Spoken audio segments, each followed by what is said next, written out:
The gun is peace building as an entire process where we talk about prevention, where we talk about making sure that we resolve our conflict in a way that we sit around the table and negotiate, but also that we build the peace, making sure that it is inclusive. For us to silence the gun, we have to start at the local level.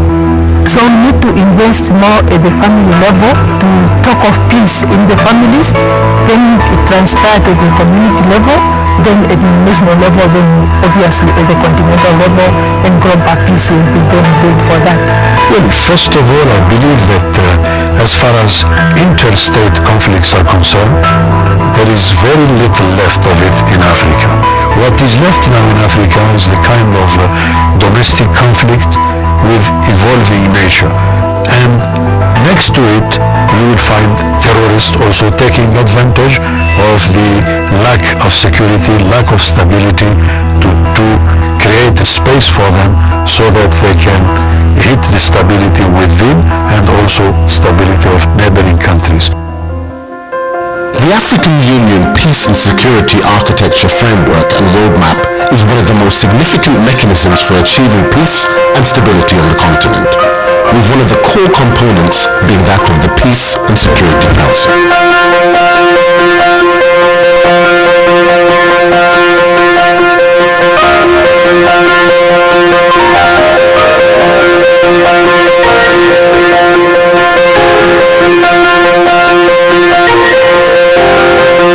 The main component of this ACSA is the Peace and Security Council. I think this is now one of the most respected organ that we have. We do have 2 annual meetings of the Security Council of UN. We even undertake joint visits on the ground. Usually our decisions here, the decision of the Peace and Security, are the basis for the Security Council decisions in New York. And as you know, an agreement was signed in late April between our chairperson and the SG of UN in having a framework for working better in terms of peace and security, which has been even completed by another agreement in terms of development to promote our Agenda 2063 and UN Agenda on 2030. As well as a dialogue-centered approach for member states, the ability to mobilize continent-wide peace and support operations via the African Standby Force is a critical tool available to the Peace and Security Council within the African Peace and Security Architecture.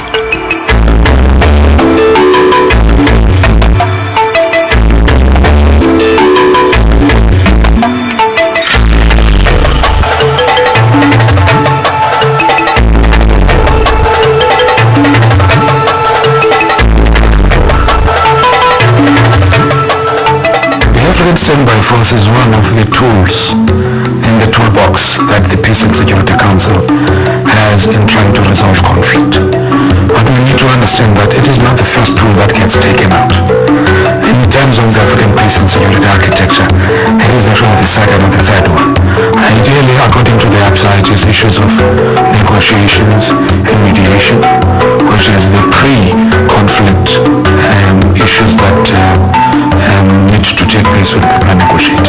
And if those do not deliver and the situation goes into conflict, the idea then is that the African Standby Force needs to be called in to contain the conflict from spreading. Dividends are also being reaped on the ground with these operations, with enhanced efforts towards tackling social inequalities and the notable inclusion of women in major peacekeeping roles. When you come to look at why are people carrying the guns, what are they fighting, you will find that the reasons are social. It is either marginalization, it is either underdevelopment of their areas, social inequalities. So when you look into the root causes of the conflicts, it's all social. Silencing the gun as a flagship project as part of the Agenda 2063 is under the Department of Peace and Security.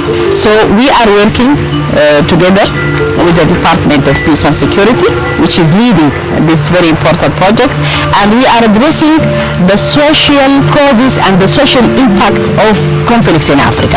And we are trying to address it from cultural perspectives. We are trying to liaise the ground and to base the ground for more reconciliations, more stability, more peace building.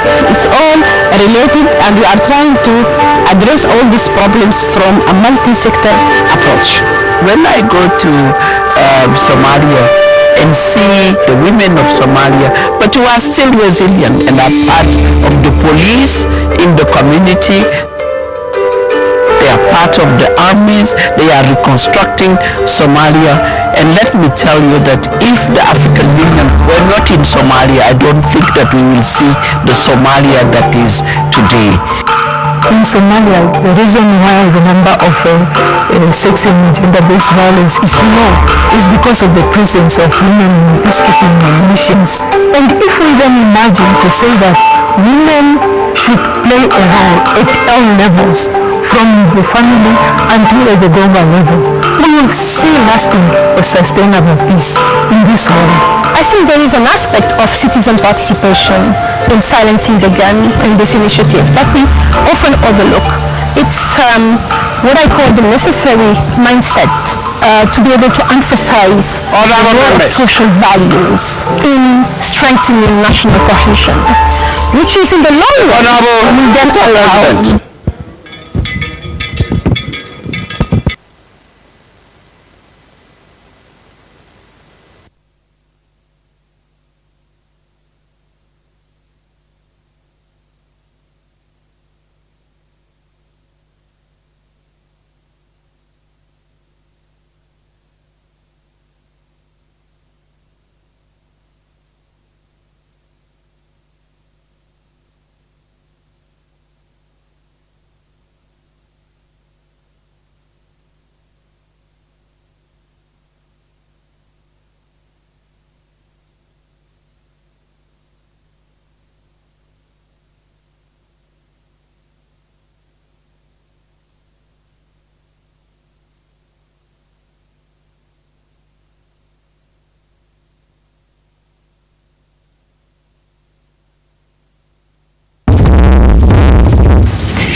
Dear colleagues, dear guests, I would like to invite you to observe a minute of silence for prayer and meditation.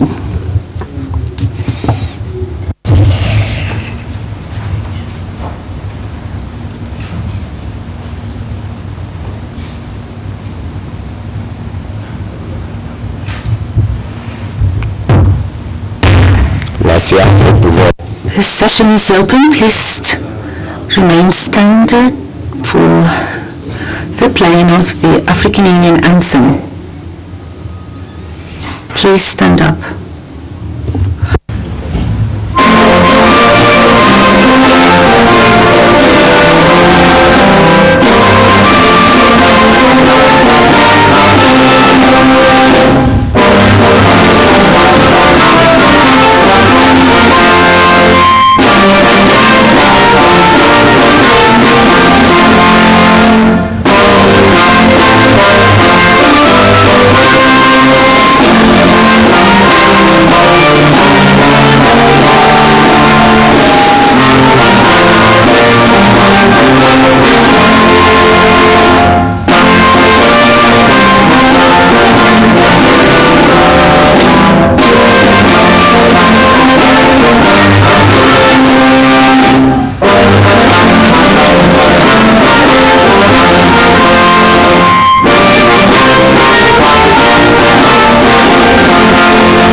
vous asseoir.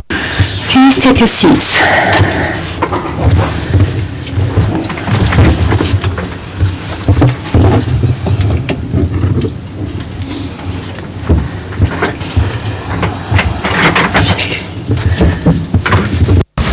Chers collègues, Dear colleagues, in accordance with the provision of Article 38, paragraph 1,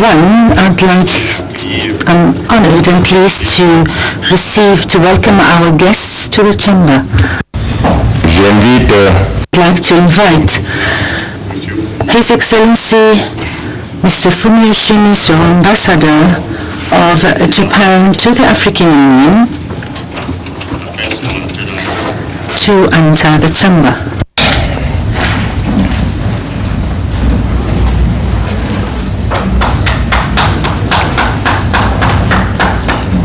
j'invite son I now invite His Excellency Dr. Mashidiso Soeti, Regional Director for Africa for the WHO.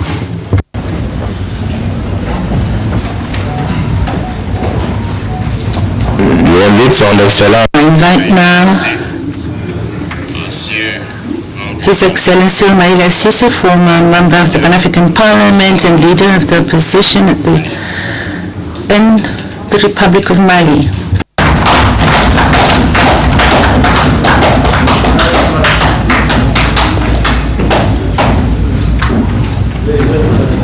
j'invite Madame Isola Epouya Invite Madame Isola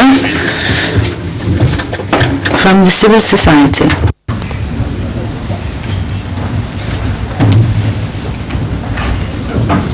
j'invite I invite now Madame Senator Odette Massou, Chairperson of the Committee on Health of the Senate with the Republic of Congo.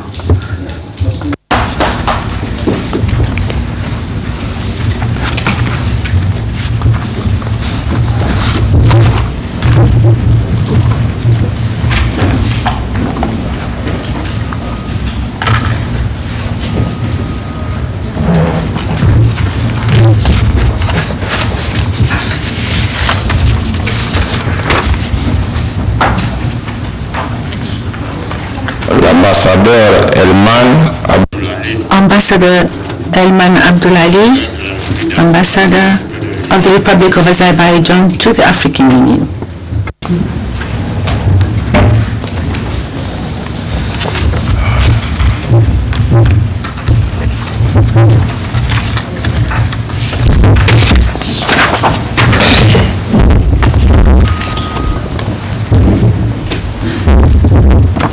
Excellence, Monsieur l'ambassadeur, Your Excellency, Ambassador of Japan to the African Union, Your Excellency Soumaïla Cissé, Excellencies, ladies and gentlemen, ambassadors, representatives of international organizations to South Africa, Your Excellency, Madame the Vice President, Excellencies Vice Presidents, Chairpersons of the Permanent Committees, Caucuses, Women's and Youth Committees, Caucuses of the Pan-African Parliament, dear Honorable Members of the Pan-African Parliament, ladies and gentlemen, all protocols observed. I'd like to wish you a warm welcome on behalf of the Pan-African parliamentarians in this temple of democracy of the African people. On the third session of the fifth Parliament of the Pan-African Parliament, this session is held in a particular context marked by the sad and unfortunate events of hatred of the black men against black men. A situation that is all the more sad that some Africans have been killed because of this culture of hatred. In this painful context, the Pan-African Parliament, through my voice, strongly condemns these heinous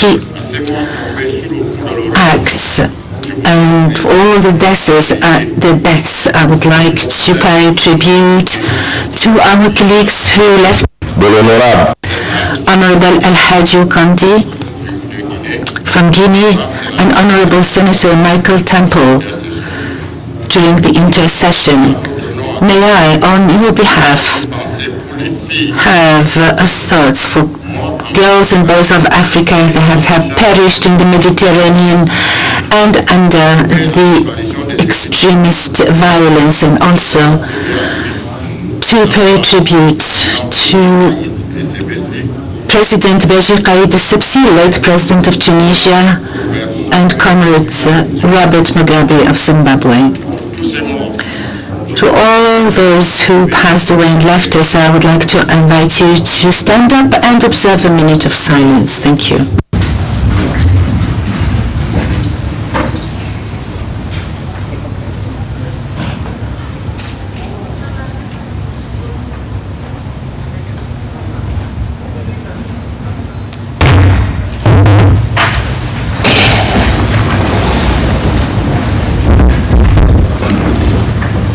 Merci beaucoup. Thank you very much.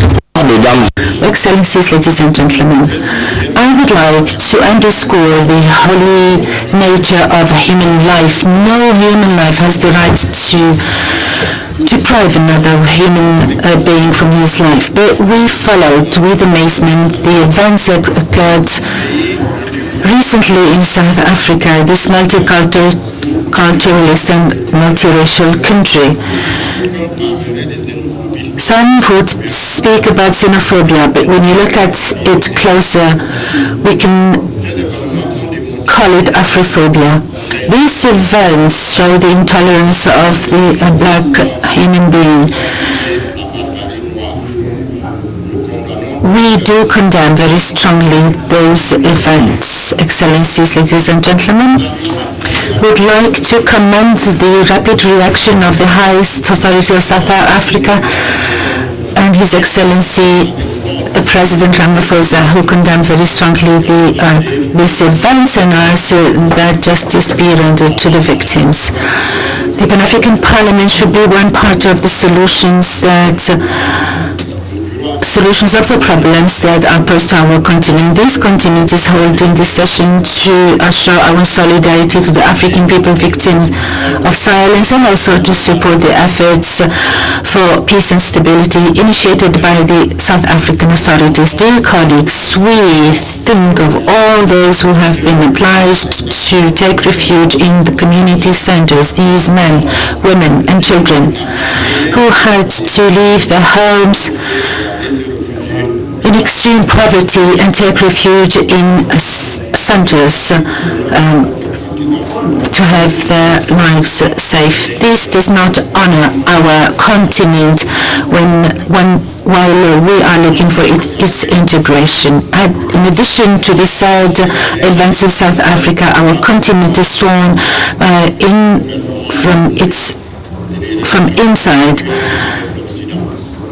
and also because of its conflicting relations with the Western world. Our continent cannot be confined to poverty and misery and conflicts. However, in the cycle of violence that some of our countries are experiencing, including in the Sahel, some countries in our continent are trying to find solutions to their internal crisis. We commend the peace efforts that are being carried out in Sudan in favor of restored stability.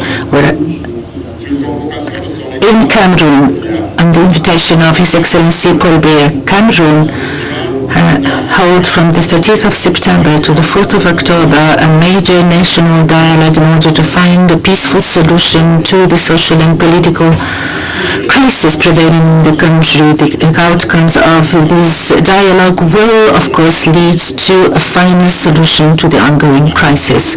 In Algeria, the social peaceful movement, Al-Hirak, that will lead to a coming presidential election, and we wish that it will be held on the 12th of December 2019, and that the Algerian people express themselves freely and choose freely their leader. We also think of the brotherly people of Libya, who is struggling in an internal crisis with external ramifications from our continent. We support our Libyan brothers in seeking durable and lasting solution to this crisis. The Pan-African Parliament will be organizing a high-level parliamentarian summit, and this summit will have as an objective to support the peace efforts that are being led by President Sassou Nguesso, this major great Pan-Africanist, and a high-level committee of the African Union Commission. The hopes of the African peoples in the work of independence is yet to be achieved and realized. We should work for our development to strengthen, and we should also work for the reinforcement of the African Free Trade Continental Area, the free movement of people and goods, social integration, political and cultural integration, and as well as the economic integration of our continent. Africa, after the independence and the end of apartheid, needs to develop its wealth in raw materials should be at the service of the African peoples who continue to perish in the Mediterranean seeking greener pastures. Our people should turn into socio-economic, cultural and political development.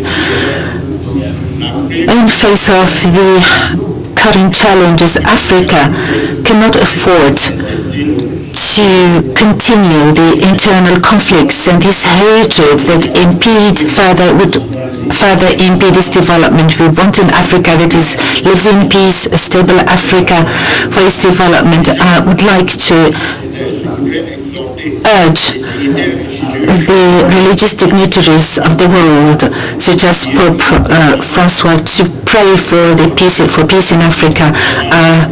It would be remiss of me to conclude without extending, if I do not extend my thanks to all of you, on behalf of all of you, to South African authorities for the support it's providing to the Pan-African Parliament, and also long live Africa. African Union, one Africa, one voice. I thank you very much for your kind attention.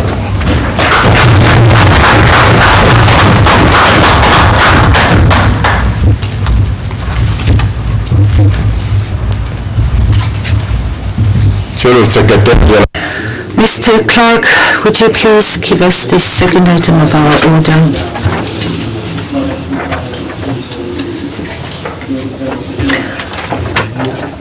Now we move on to the swearing-in ceremony of the new members. According to our order, we'll move on to the swearing-in of the new members. Clark, the floor is yours.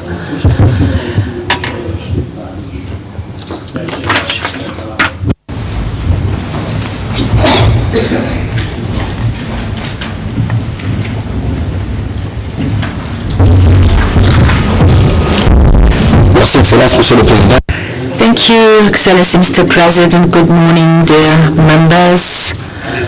Now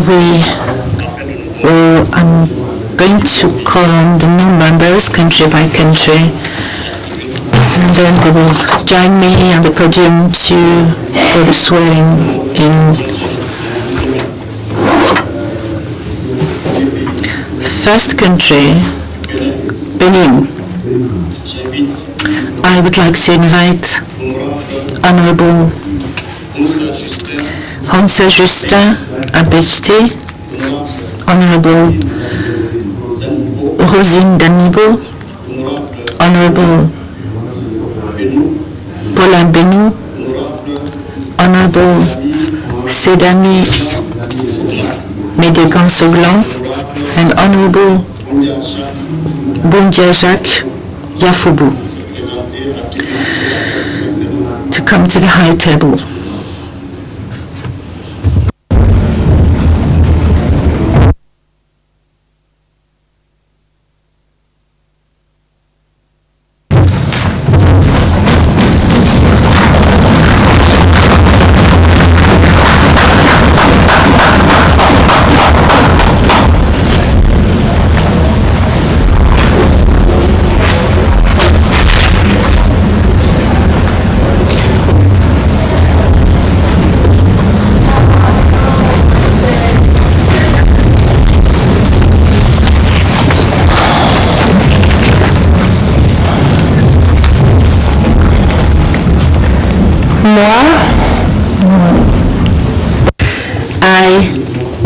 Rosine, member of the Pan-African Parliament,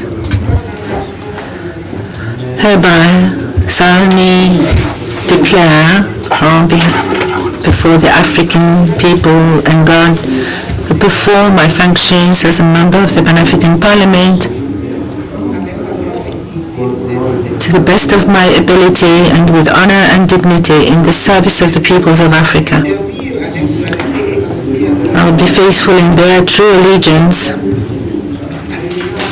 to the African Union and will preserve, protect and defend the Constitutive Act of the African Union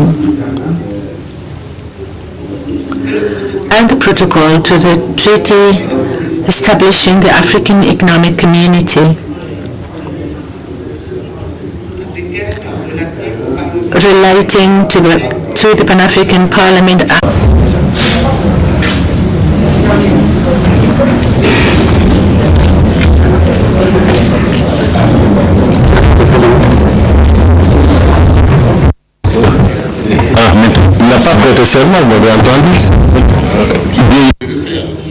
Are we going to do it again because he has not been sworn in, I think. Mr. President? I just wanted to draw your attention with the rules of procedure that with Honorable from Benin, has not raised his hand or her hand to take oath. Mr. President, well, today is the official ceremony. We have only one single item on our order. Are you going to authorize this? Are we going to repeat it? Yes?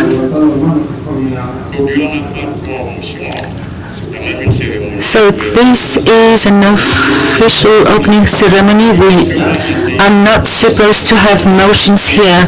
Please, Mr. Watt, please sit down.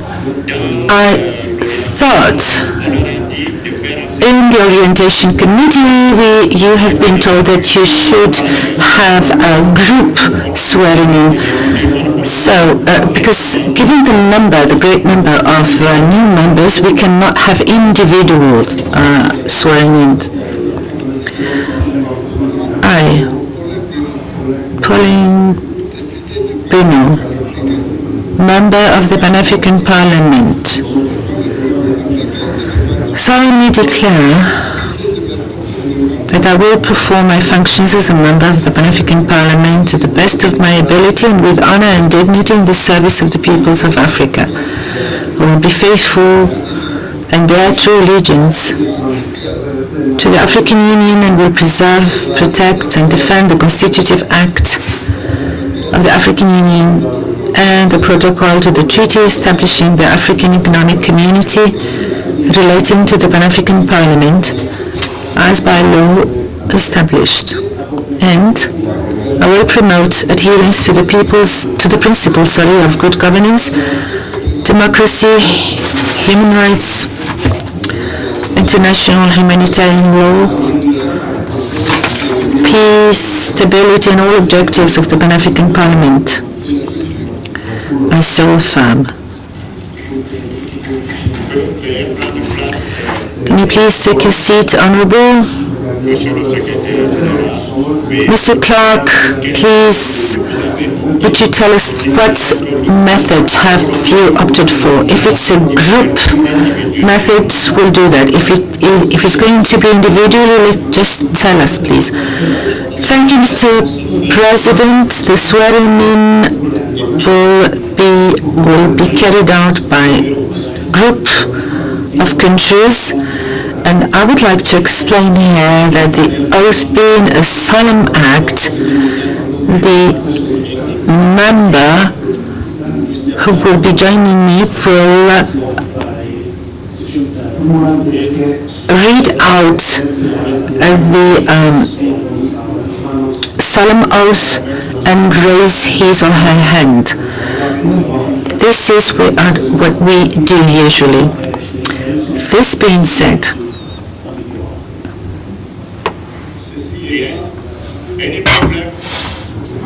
Yeah. Monsieur le Président, Mr. President, I believe that the solemn nature of the swearing in of and the solemn nature of oath is to do it individually. Because having a group taking the oath, I think this is a new method. This is a new way of doing things. I think that we better do it individually. Dear colleagues, we have 45 new members who are supposed to take oath this morning. Therefore, if you decide that each member takes oath individually, we have 150 minutes to do that. However, we have decided that we will take a group swearing-in ceremony. But what I would suggest is that each and every new member would raise their hand and say, I so affirm.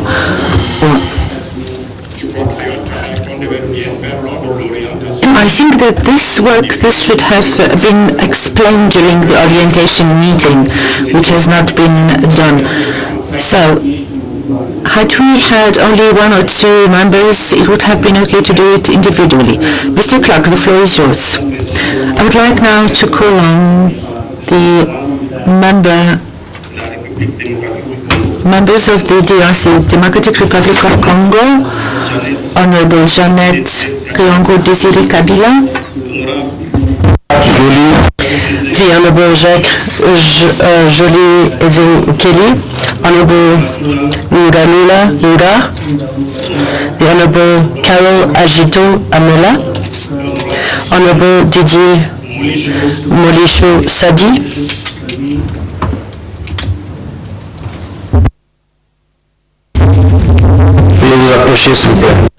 please come forward.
Honourable members,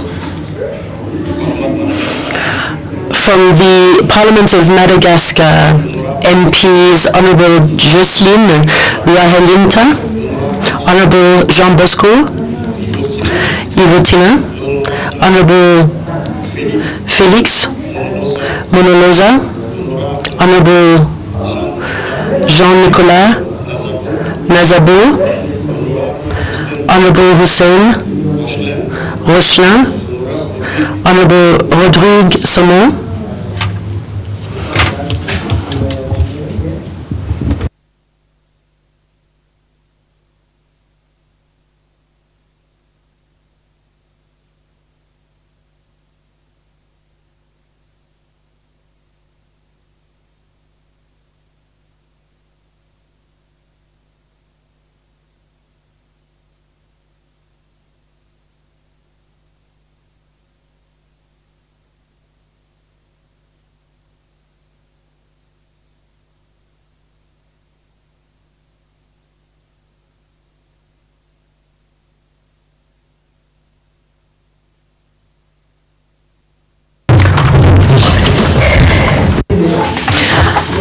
Jocelyne Delviande.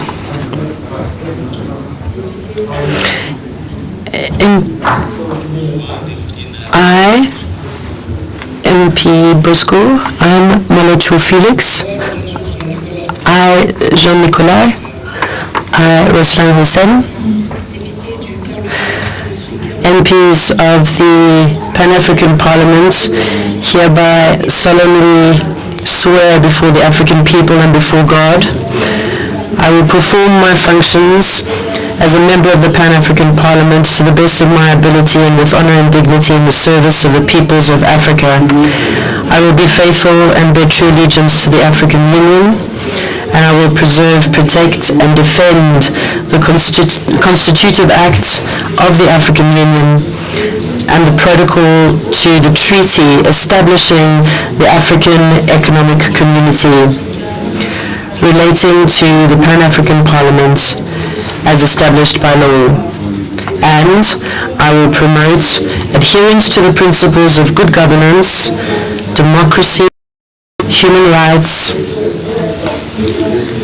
international humanitarian law, peace, stability, and all objectives of the Pan-African Parliament. I so affirm.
I'd like to invite the honourable MPs from Malawi to please come and take the oath.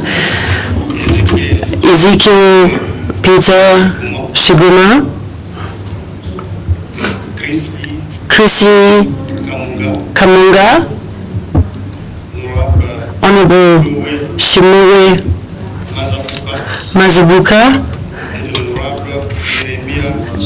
and Honourable Iremia Shihana. Thank you.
Hereby swear that I will perform my functions as a member of the Pan-African Parliament to the best of my ability and with honor and dignity in the service of the peoples of Africa.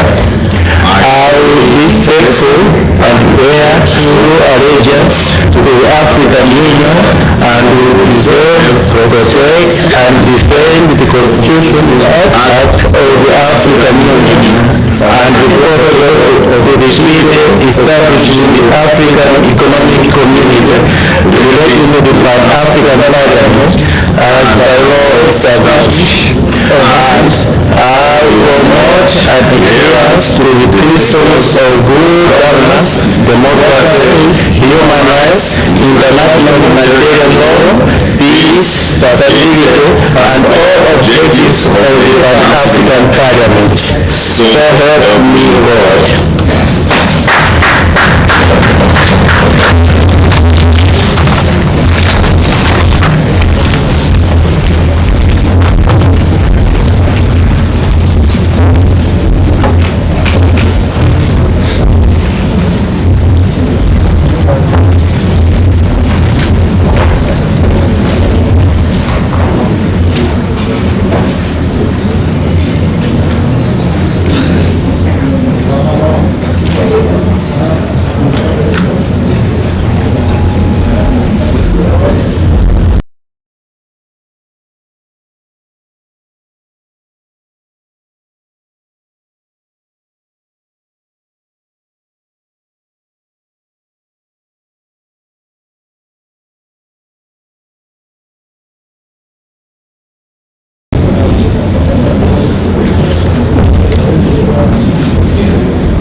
Invite the honourable members of the Parliament of Nigeria, Bashar Issa, Umpe Babatunde, Taiwa Oliver, Bala Ibinala, and Betty Apiafi.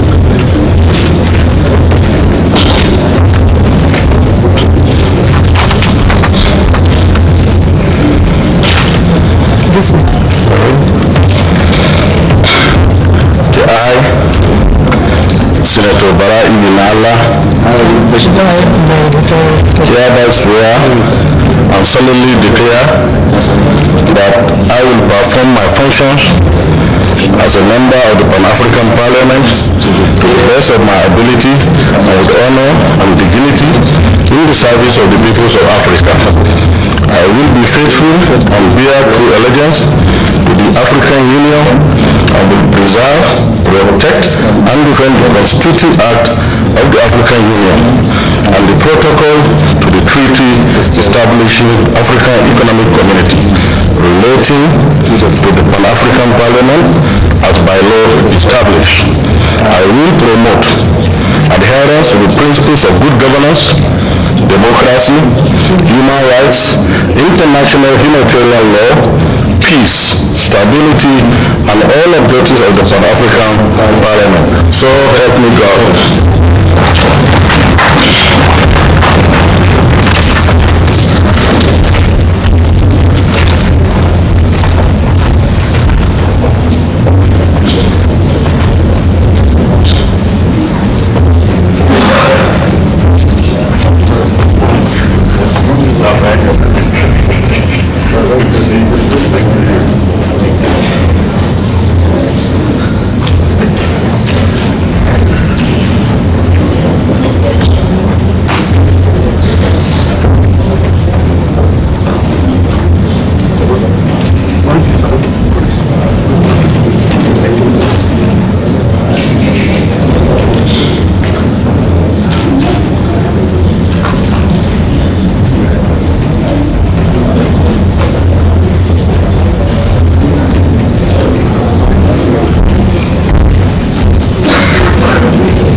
I would now like to ask the honourable members of Parliament from South Africa to take the oath.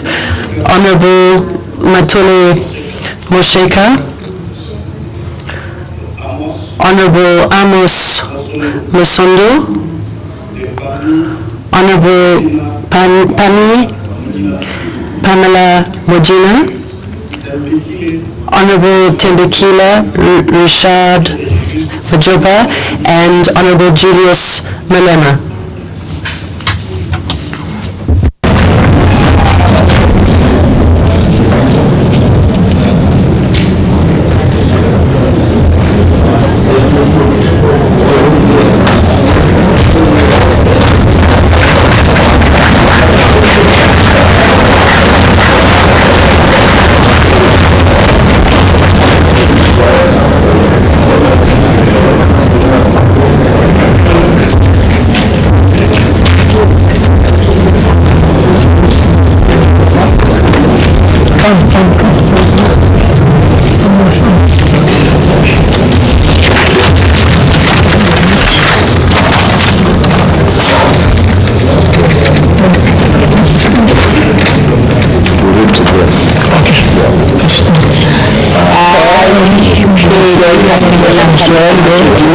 Hereby swear that I will perform my functions as a member of the African Parliament to the best of my ability and with honor and dignity in the service of the peoples of Africa. I will be faithful and bear true allegiance to the African Union and will preserve, protect and defend the Constitution of the African Union and the protocol of the treaty establishing the African Economic Community relating to the Pan-African Parliament as by law established, and I will promote and adherence to principles of good governance, democracy, human rights, international humanitarian law, peace, stability, and all objectives of the Pan-African Parliament. So help me God.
I have just learned that one of the honourable members from the Parliament of Benin was not available when her colleagues were sworn in, so I would like, with your permission, Mr. President, to invite her to come forward.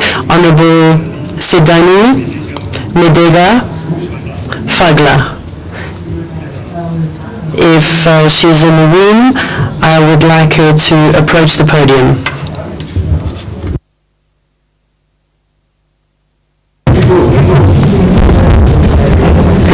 Celui des honorables du Bénin, I think that the Honourable from Benin is arriving and will be here shortly.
I hereby solemnly declare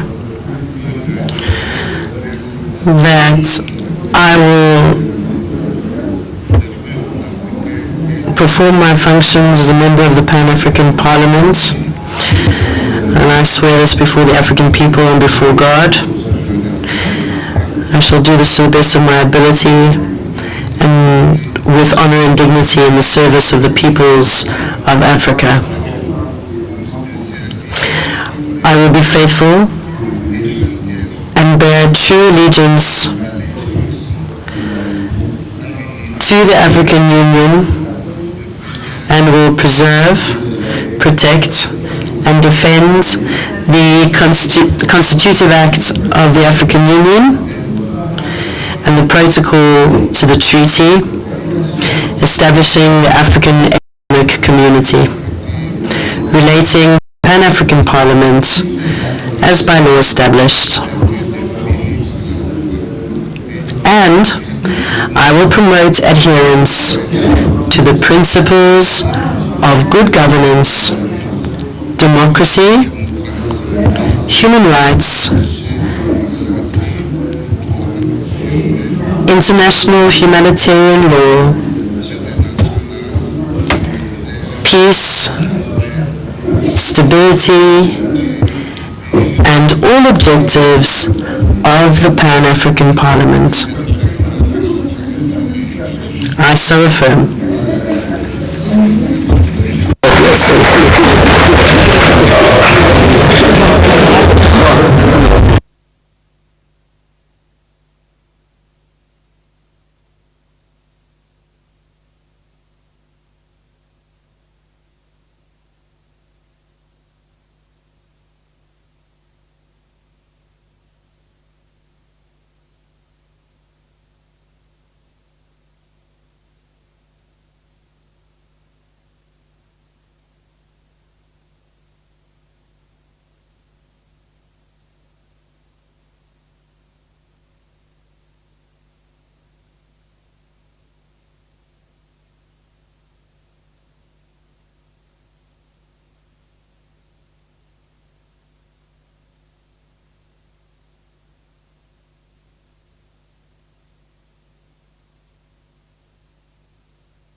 sommes arrivés au terme. We have reached the end of the list for the oath, and of the 45 MPs who were supposed to be sworn in this morning, there are some who have not been sworn in, who are not here. So we will make arrangements to ensure that these MPs are able to be sworn in during future sessions or future plenaries during this session.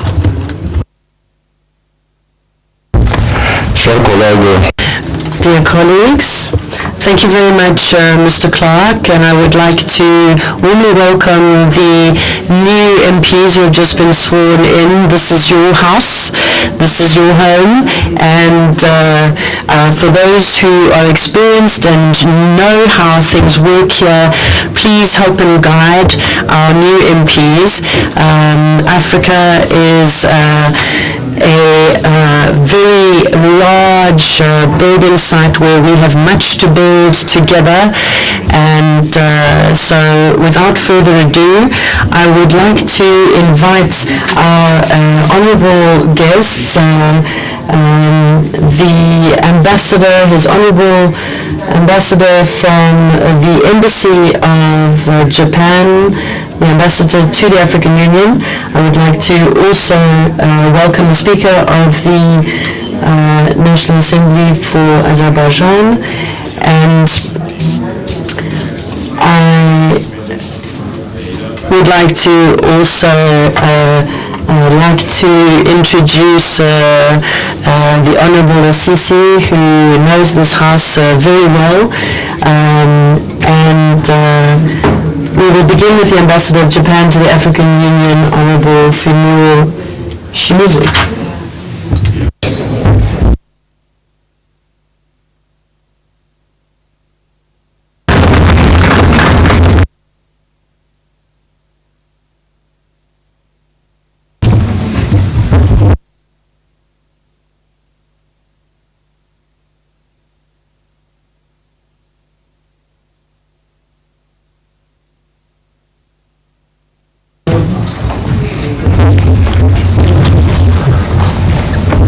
Right Honorable President of the Pan-African Parliament, Mr. Roger Ndogo-Dan, honorable guests, honorable members of the PAC, Excellencies, ladies and gentlemen, good morning, bonjour.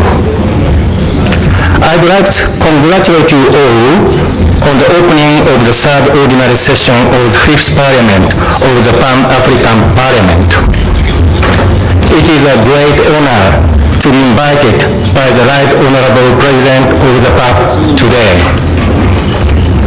It is especially significant for a Japanese diplomat like me to be in front of all representatives of EU member countries in this year 2019, because in this year there was the succession of the new Japanese emperor to the throne in May and the Ticket 7 held in August. Today, I'd like to talk about the recent development of relationship between Japan and Africa, in particular, the achievements of the Ticket 7.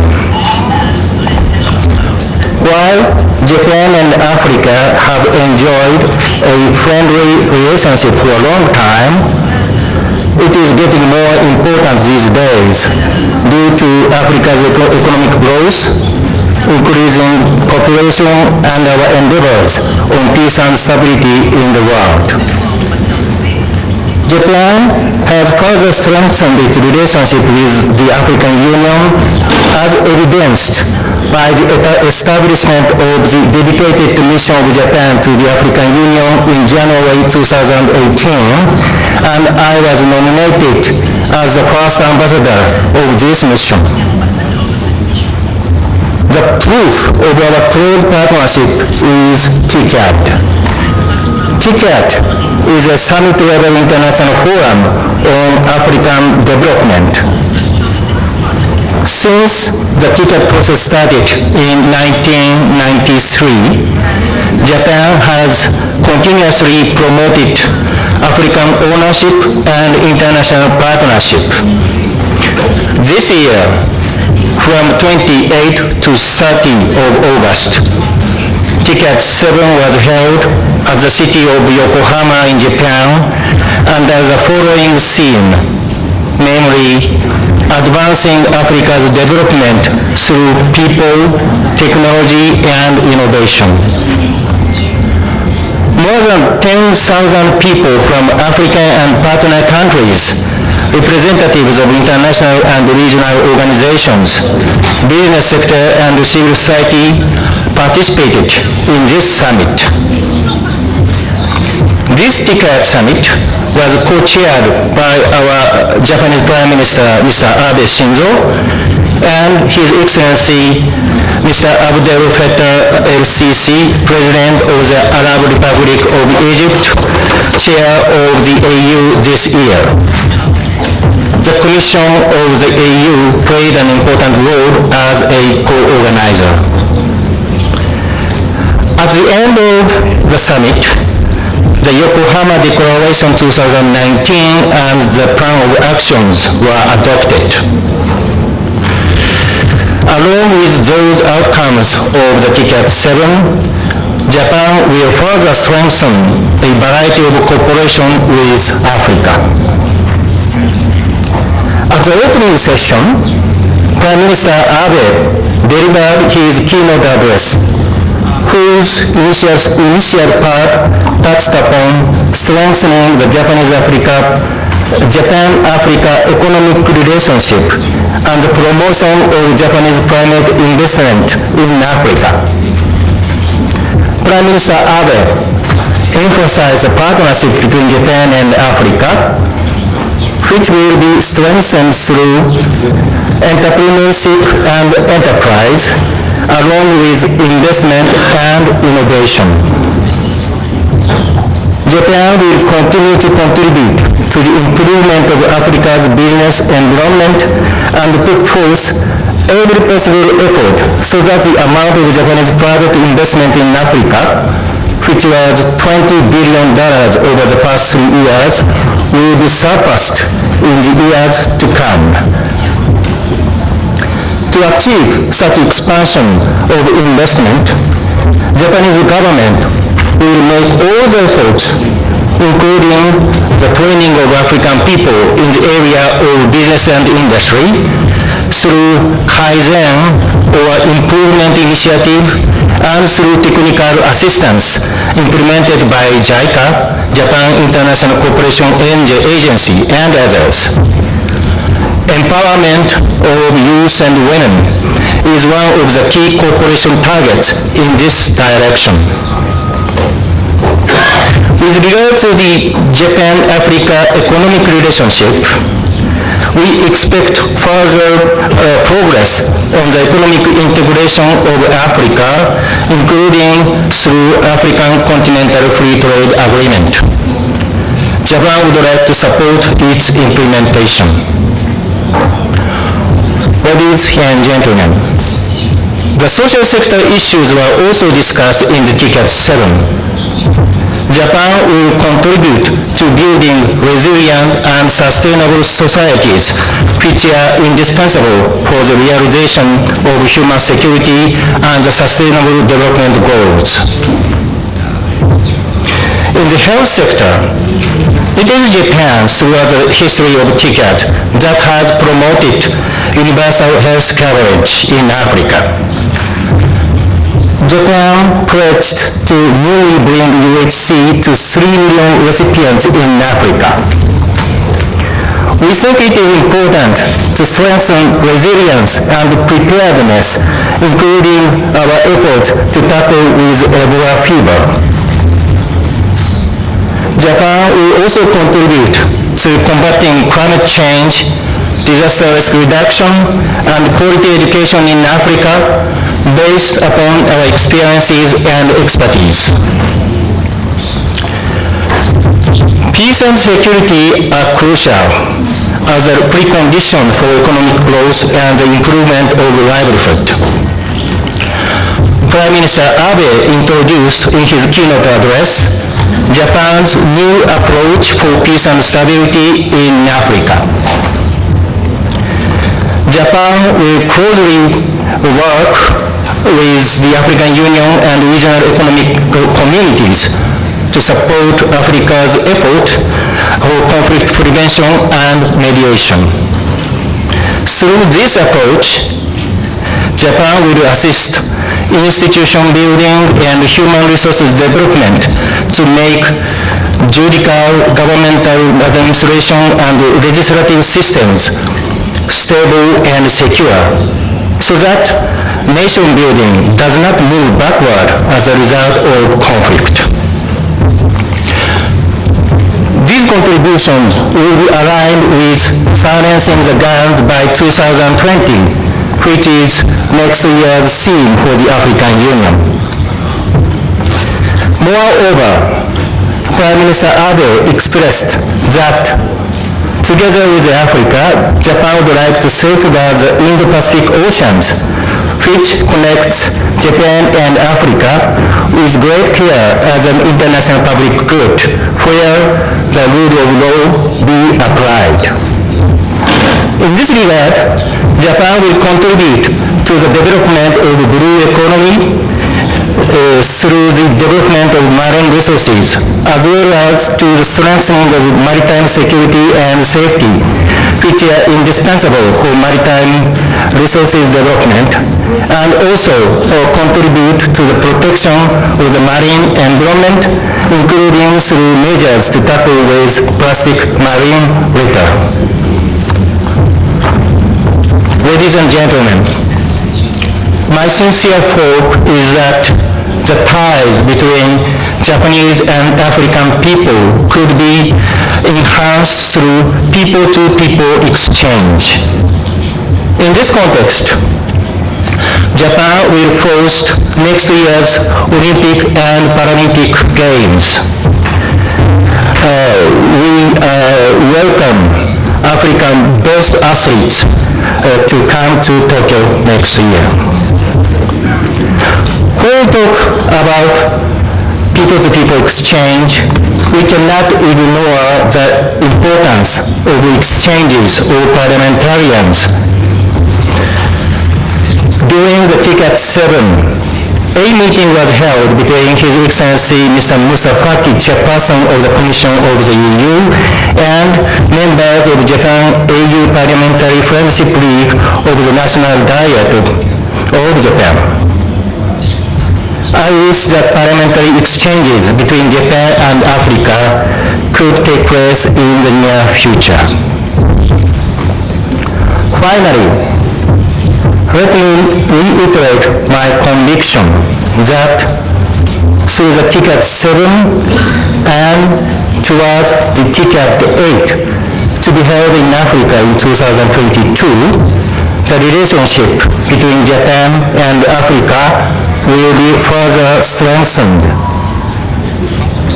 Towards this end, I will spare no effort, and let me take this opportunity to humbly ask further understanding and cooperation of all of your excellencies here who are representing African people. Thank you for your attention.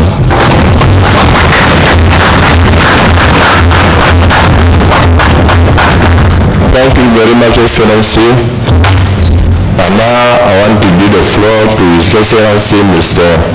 Elman Abdullayet, Ambassador of Azerbaijan in Ethiopia. Excellency, you have the floor.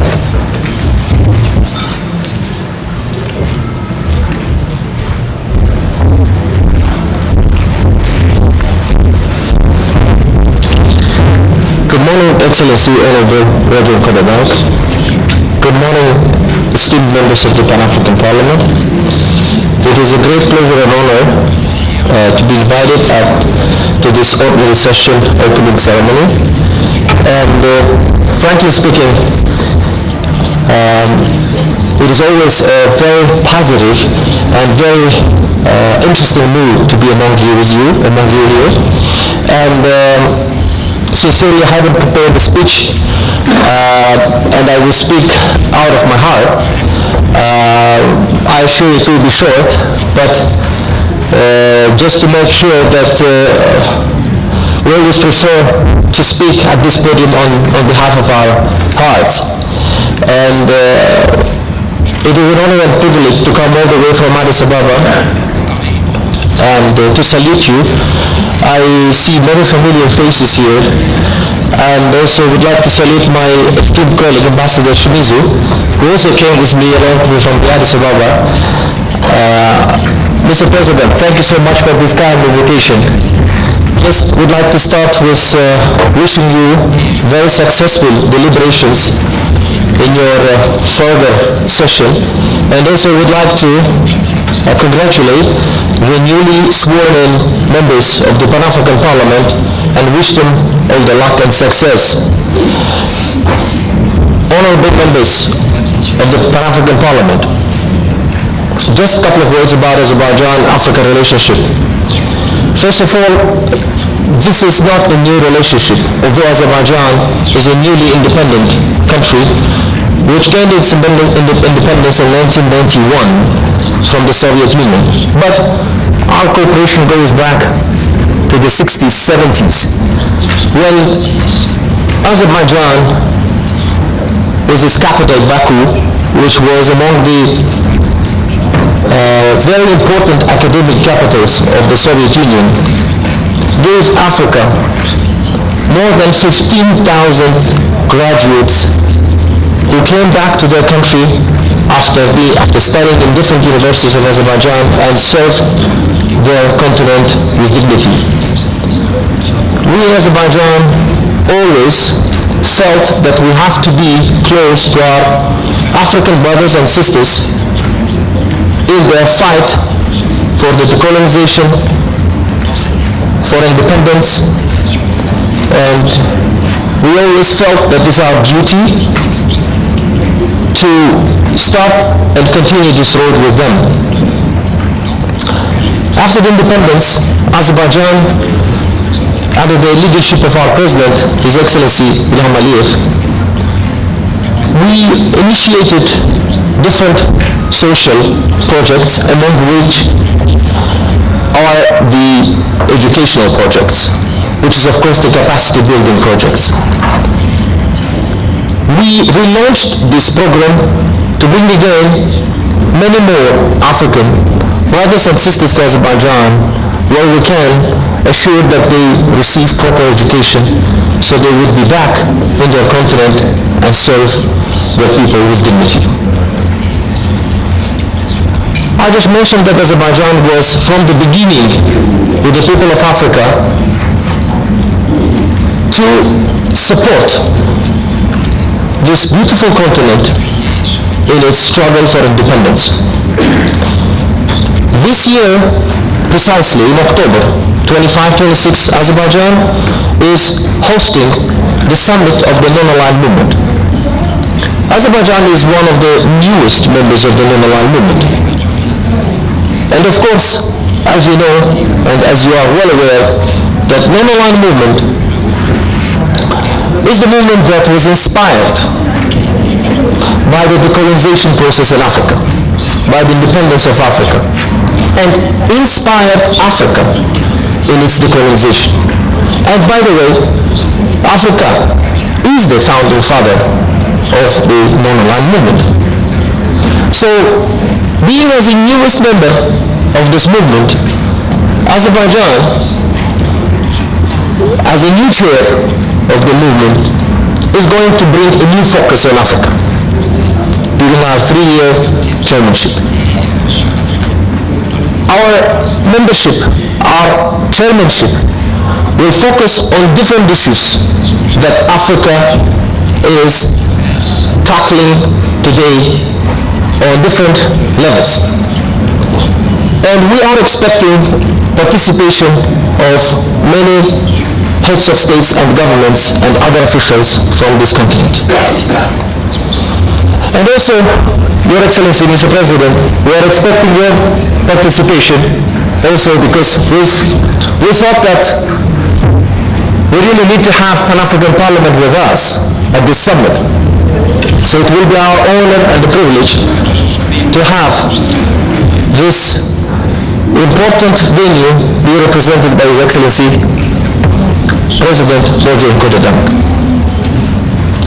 So, Excellencies, dear brothers and sisters, members of the Parliament, allow me at the end wish you all again a successful job that you are already having, and wish you very fruitful deliberations in discussing the African matters, because from Addis Ababa it is already quite visible how the Pan-African Parliament is becoming more visible and vocal. That makes us all happy. So, thank you so much, and let me just finalize my speech by thanking again His Excellency Mr. President for having me here, and wish you again successful continuation of your deliberations. Thank you.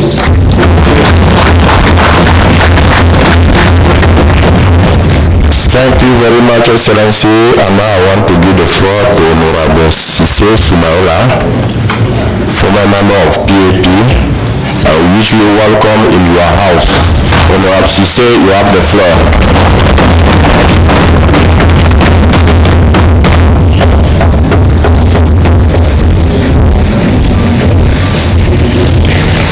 Merci. Thank you very much, Mr. President.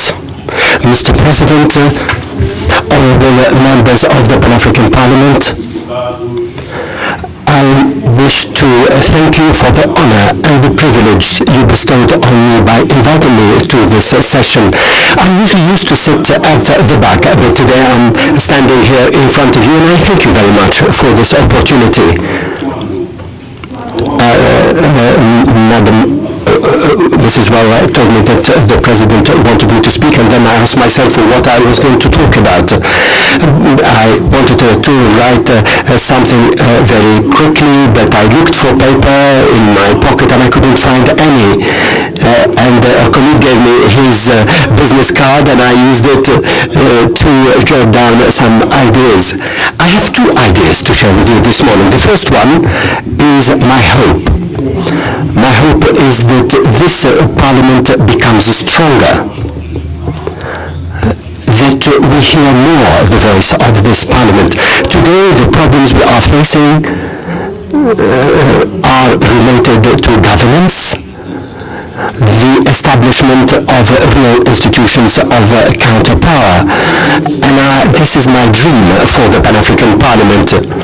I'm jealous when I see other parliaments choosing their own commissioners, parliaments that are involved at the highest level, so that the union is established, because the Parliament gives them attributes, prerogatives, and the Pan-African Parliament should be like these parliaments, and this is one of my sincere hopes. The second idea is what the ambassador referred to earlier on, that is the area of free trade.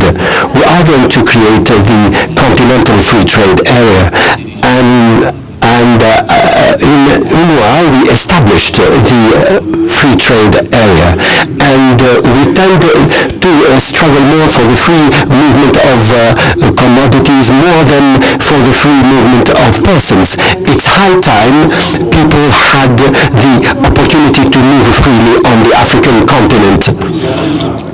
Now we have visas, we have to consider the human dimension, and this is something that we have. We should have our hearts in our hands so that we can build our continent. The free trade area should not simply be restricted to an exchange or a trade of goods. And another idea is related to my country and to the Sahel and all the difficulties we have there at the moment. We have wars, inter-communal wars, terrorism that does not clearly spell out its name, and we have also old ideas that are coming back again. I hope that your voice should be heard more loudly.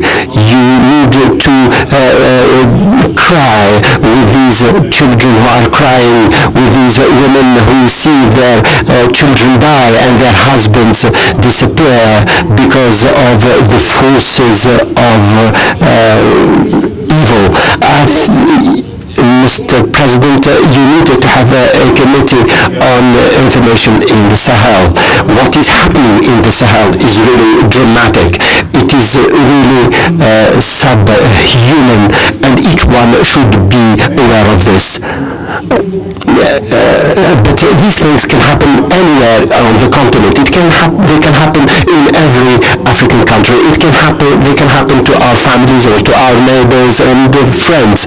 For this particular reason, each one of us must be mobilized so that we can stop all of this. Finally, Mr. President, I would like to extend my thanks to you and to have a memory to Dean Conte, who passed away, people who had experience, and they taught us a lot. Today, I would like to shed a tear in their memory. And now I would like to thank you also, because when we have political ambitions, we learn a lot. We understand the meaning of solidarity. We understand the need of people to have a different viewpoint. It's not always easy to listen. We learn how to tolerate others, how to support others, to bear, to live with contradictions, treason and lies, and we have to be stronger. And thanks to you, I believe that I have become stronger. I will continue with my struggles, and I sincerely thank you very much for your brotherhood and friendship, and I learned a lot in this parliament. I thank you, and I would like to thank women who really fought and struggled. I can see that now the representation is 1 to 4 rather than 2 to 5. But I thank you all. Thank you, Mr. President.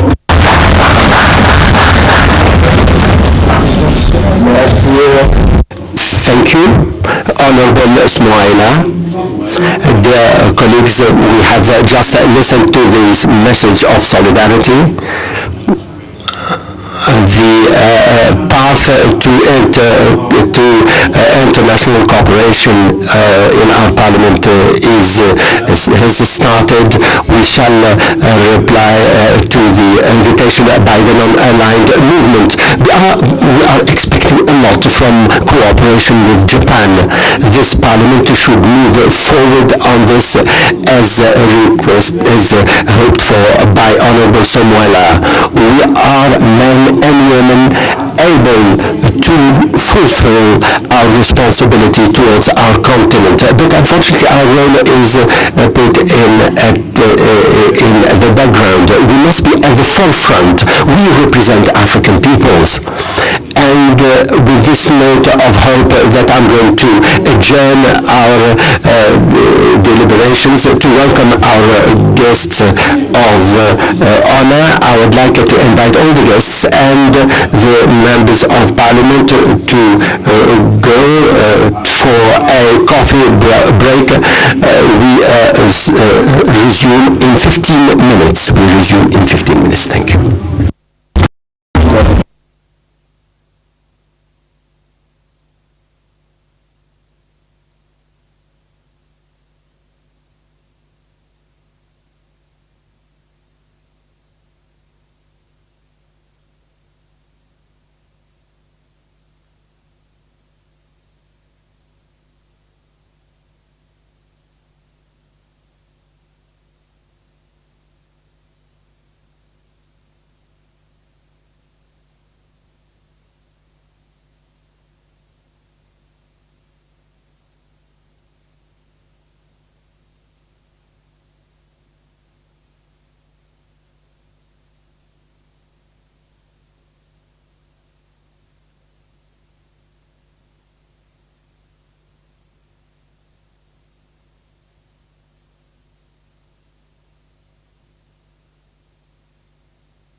members.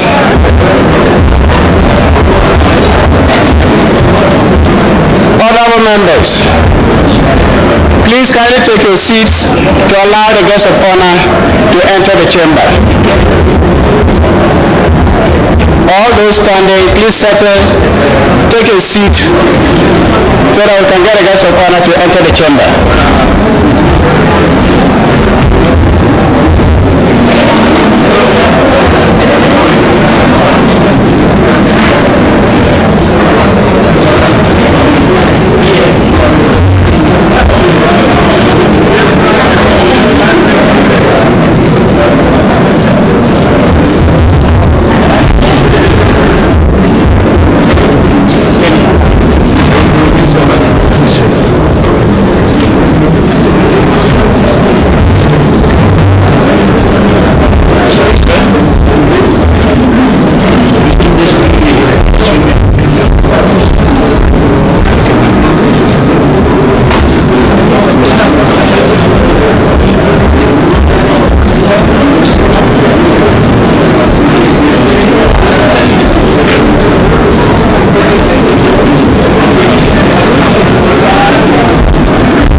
Honorable members,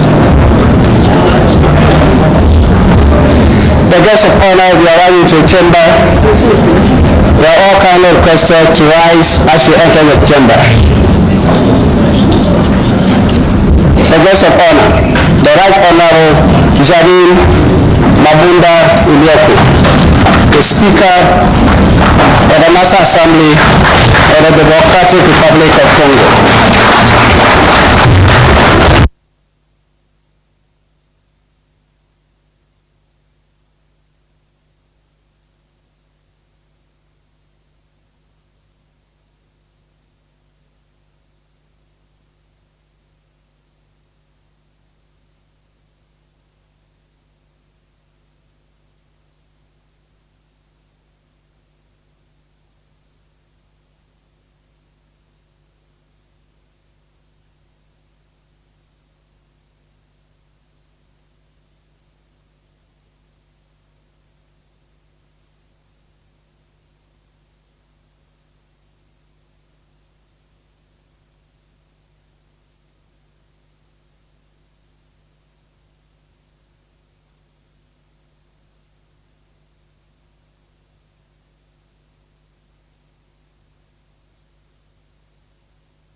I now declare the session open.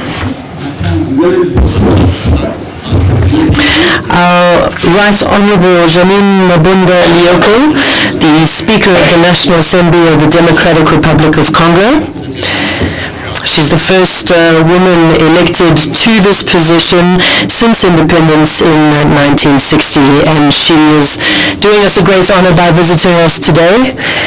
And the Right Honorable Jeanine Mabunda was part of the Gisinga and Mozito government of the 5th of February 2007 to 2012, and she was responsible for the portfolio of the promotion of industry and part of the Democratic Republic of Congo Parliament from 2009.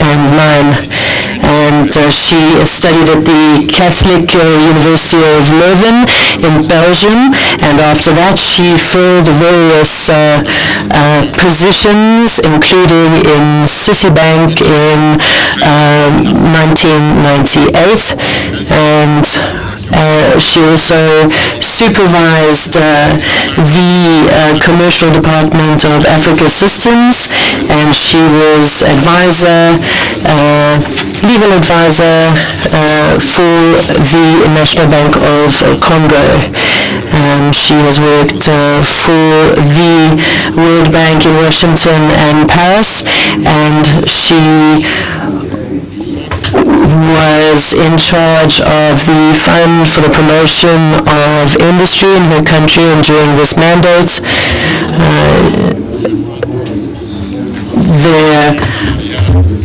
she introduced a new policy of payments to employees and assistance to help support companies and the development of companies in the Congo. On the 5th of February 2007, she was named Minister for the reform of public enterprises, and from 2012 she was nominated as Special Counselor, particularly focusing on righting the wrongs in terms of sexual abuse to women and children. She is the first woman who has ever been elected to the position of Speaker of the National Assembly of the Democratic Republic of Congo since independence, and that is why it is such a great honor for us to receive her here today. And she is going to be giving us a speech today, and of course she will focus not only on issues that concern all of us in Africa, but also women's issues.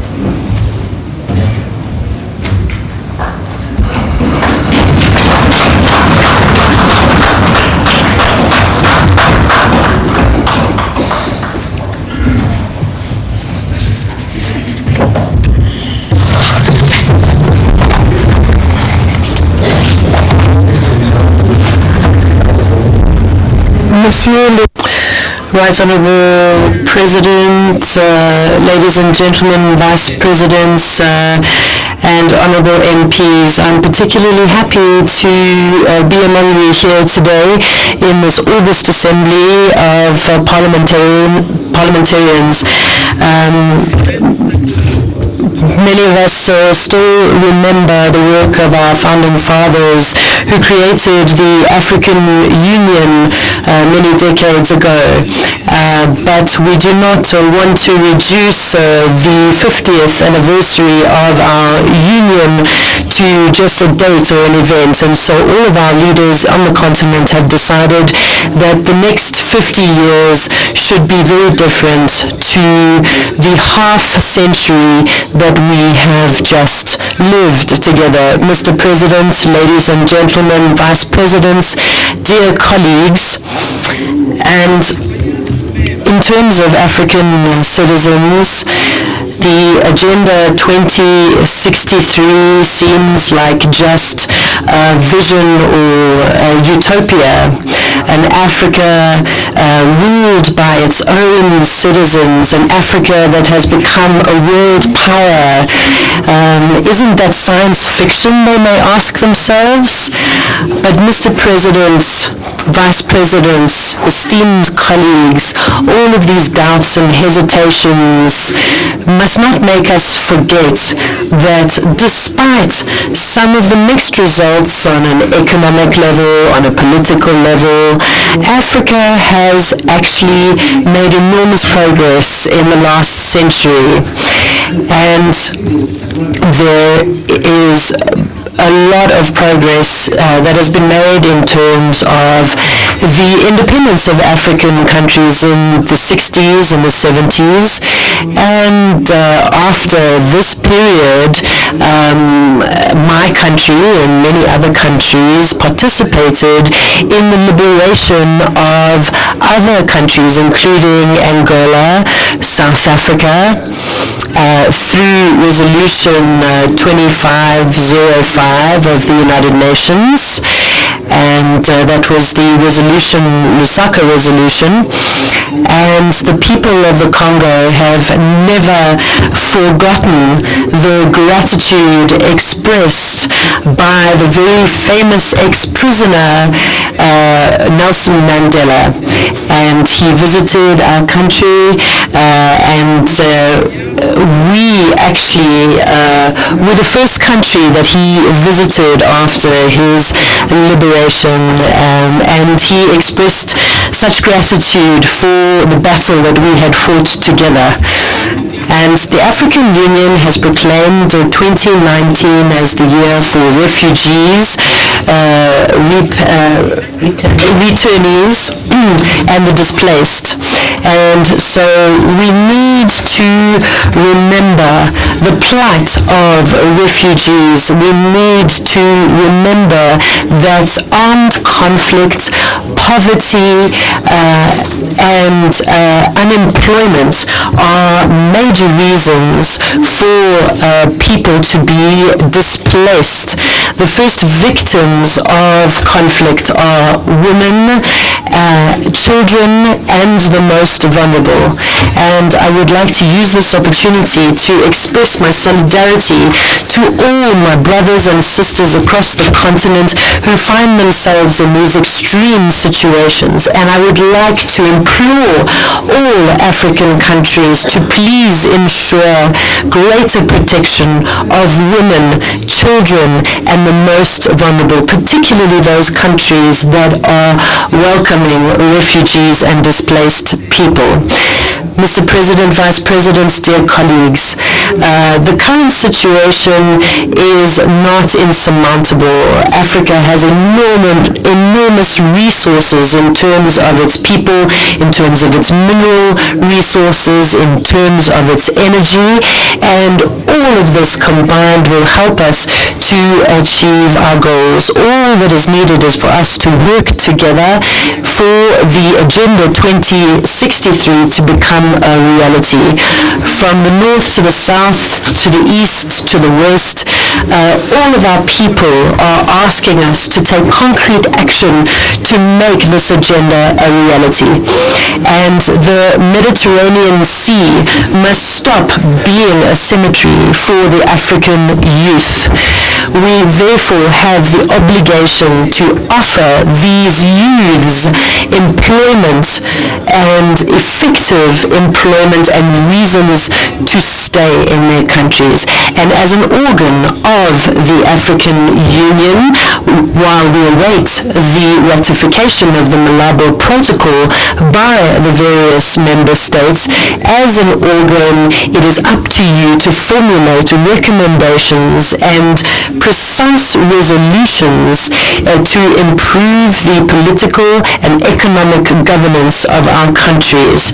And I would be remiss if I did not remind all those countries who have not yet ratified the Malabo Protocol to do so. Mr. President, Vice Presidents, distinguished colleagues, in order for us to apply our transformation programs in our region and on our continent, we have to guarantee internal tranquility in our countries and peace. In terms of the DRC, we have often been identified as the naughty child in the class, but we have decided that we are going to move into a peaceful transition period between our President Kabila and the new President Felix Tshisekedi. And it is the first time ever that we have in the DRC an outgoing president who is alive, who has decided after 2 mandates to step down, and a new president who is coming in a peaceful manner. And the results of the elections were announced, and we have a new government where we are going to have a political party that is other than the political party of the president.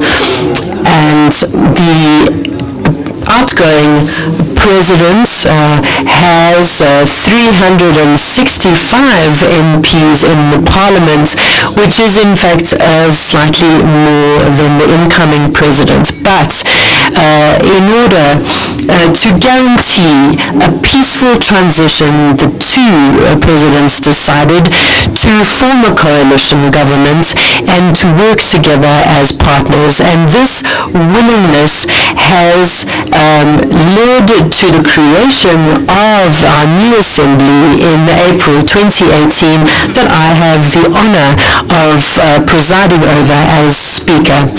And we have 3 out of 10 committees that are presided over by minority parties, and we have limited the presidency of other committees by the majority party to 2, and this in order to avoid tension, to ensure that everybody is working well together, and to ensure that badly handled political conflicts do not lead to conflicts in our country and more displaced people and refugees. This new configuration that was proposed by President Tshisekedi has been very well received by our population, a population that has often been referred to as a troubled one. And we have buy-in from the population, and we know that our country, being such a large country that is surrounded by so many neighbors, peace and stability in our country will have a positive effect on the rest of Africa. I would like to congratulate the African Union for having encouraged the various states to respect the resolution on parity, gender equality, and I'm so pleased to see that many countries have responded to this call. I see so many more female MPs in parliaments, and this has opened the door not only to more female MPs, but to women like myself to preside over the National Assembly, and we hope that this will be the case. In this session, I would like to invite you to work with abnegation and assiduity to make proposals that should be able to inspire our national parliaments. Today, Africa and Africans need us to move forward collectively. I hope that the ideas of Nkrumah, Mabunda, Senghor, Nasser, and Fouet, Sékou Touré, and Mandela guide our proceedings. Long live Africa. I thank you very much for your attention.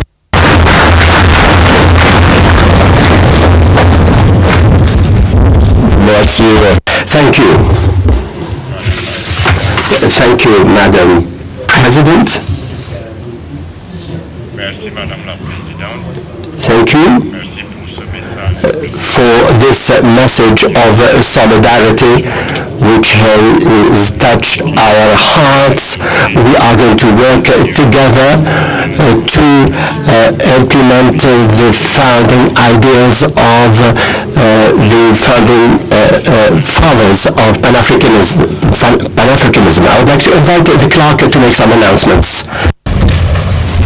J'ai 3 annonces. I have 3 announcements to make. The first announcement is the regional caucuses are invited to meet this afternoon from 2:30 to 6 p.m. in the following rooms. Central African Caucus is Committee Room number 1. Southern Africa Committee Room 2.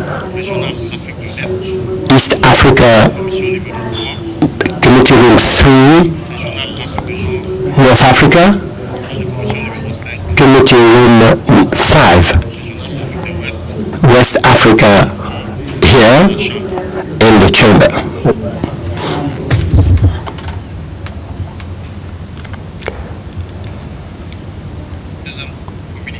The second announcement, the members of the committee Committee on Regulations are invited to meet right after the plenary in Committee Room 4.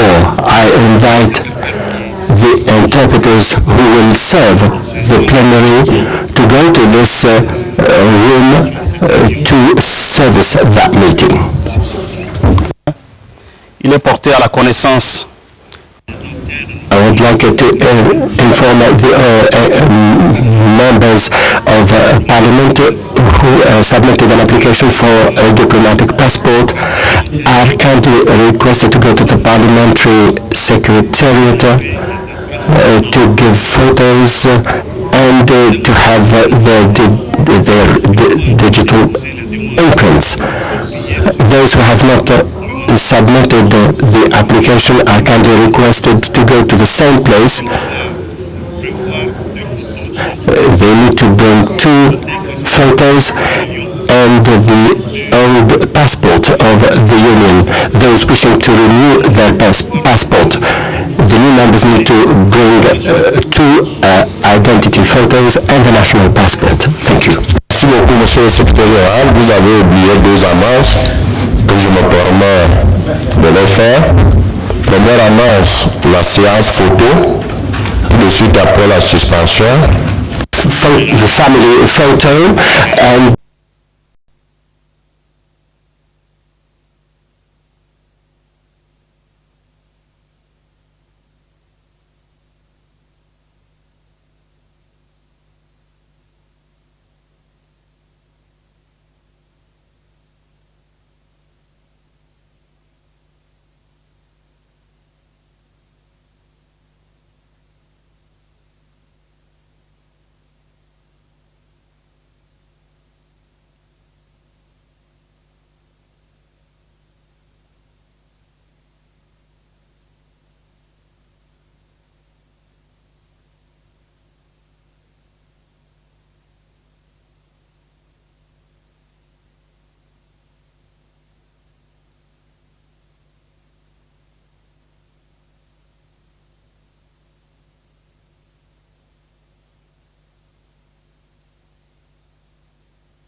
So, talk about going, taking the continent there. You see?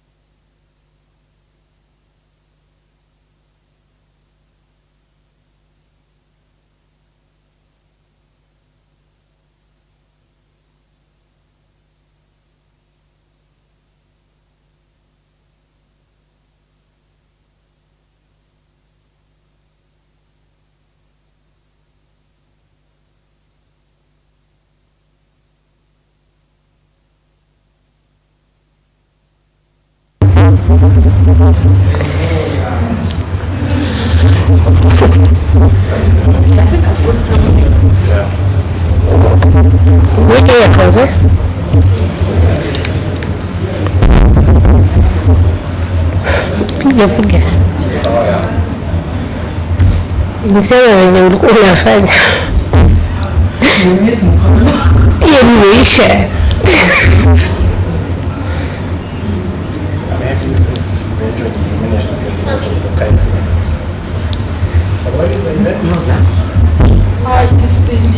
Yes. I'll check my email.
She's used to red pepper, red onion, I didn't know.